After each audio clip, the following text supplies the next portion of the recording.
જય શ્રી કૃષ્ણ મિત્રો, મધુસ કિચનમાં તમારું સ્વાગત છે।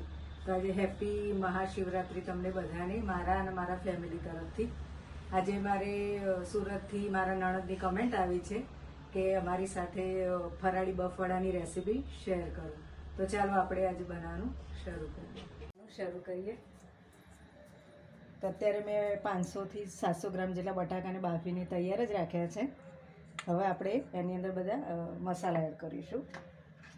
તો અત્યારે મેં આદુ મરચાંની પેસ્ટ લીધી છે। તીખાશ તમે તમારા પ્રમાણે લઈ શકો છો। આમાં એકલું લીલું મરચું જ વપરાય છે, આપણે લાલ મરચાંનો યુઝ નહીં કરીએ। આમાં ટોપરાની છીણ લીધી છે,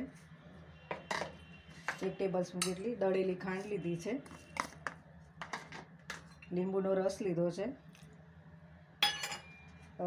કાજુ છે અને દ્રાક્ષ લીધી છે 10થી 15 નંગ, વરિયાળી લીધી છે અને તલ લીધા છે, સિંગનો ભૂક્કો કરીને લીધો છે મેં ખાયણીમાં, એ પણ લઈશું 2 ટેબલસ્પૂન જેટલું। અને હવે આપણે સિંધા મીઠું લીધું છે, ફરાળ બનાવીએ છીએ બફવાડા એટલે આપણે સિંધા મીઠું એડ કરવાનું છે સ્વાદ મુજબ। અને હવે આપણે આ લીલા ધાણા લઈશું।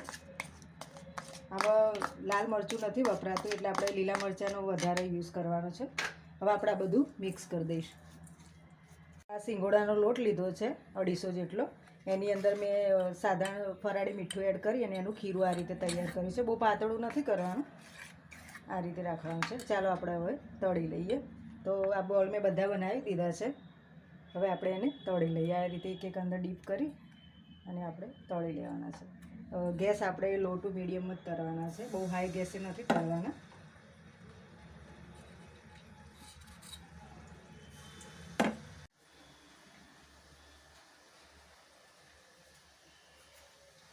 તો જોઈ શકો છો આપણા બફવાડા સરસ તળાઈ ગયા છે। હવે એને આપણે કાઢી લઈશું। તમે જોઈ શકો છો આપણા ફરાળી બફવાડા તૈયાર છે।